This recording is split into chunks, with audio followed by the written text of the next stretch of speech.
Shalom, kita jumpa kembali dalam Renungan Goshen Mata. Haleluya, jemaat yang dikasihi dan diberkati Tuhan. Renungan pagi hari ini bertema, kita sudah diampuninya. Bacaan firman terambil dari Lukas pasal 23 ayat 34. Demikian firman Tuhan.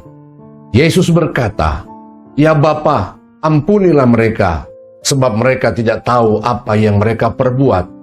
Dan mereka membuang undi untuk membagi pakaiannya. Dosa menyebabkan kita manusia kehilangan kemuliaan Allah. Dosa menyebabkan terputusnya hubungan kita dengan Allah. Dosa menyebabkan kita manusia mengalami segala macam penderitaan.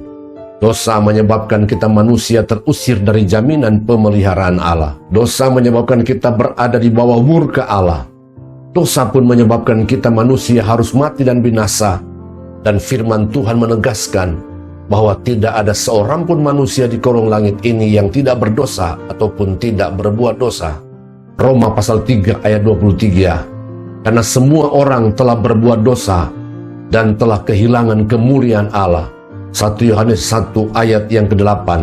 Jika kita berkata bahwa kita tidak berdosa, maka kita menipu diri kita sendiri dan kebenaran tidak ada di dalam kita. Tidak ada satupun upaya dan perbuatan baik atau kesalehan yang dibuat manusia berdosa yang dapat dipakai untuk menebus ataupun membuat Allah yang Maha Kudus mengampuni dosa kita manusia.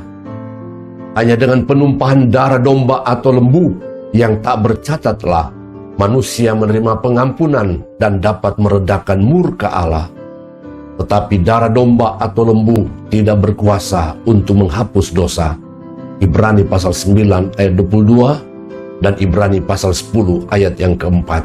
Penumpahan darah sebagai jalan pengampunan dosa di masa perjanjian lama hanyalah sebuah bayangan untuk apa yang sesungguhnya akan dilakukan oleh Yesus Kristus di kayu salib sebagai anak domba tak bercacat yang telah dipilih Allah sebelum dunia diciptakan. Ibrani pasal 10 ayat 1-4, 1 Petrus 1 ayat 18 sampai ayat 20, dan Efesus pasal 1 ayat yang ke-7. Khususnya dalam 1 Petrus pasal 1 ayat 20 dalam terjemahan bahasa Indonesia sehari-hari berkata, Kristus dipilih oleh Allah sebelum dunia diciptakan, dan pada hari-hari menjelang akhir zaman ini, Ia datang ke dunia supaya kalian diselamatkan.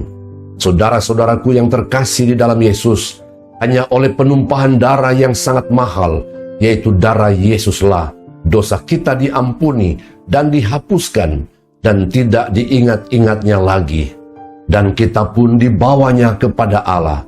Yesaya pasal 1 ayat 18, Mika pasal 7 ayat 19, dan 1 Petrus pasal 3 ayat 18a. Amin. Tuhan Yesus memberkati.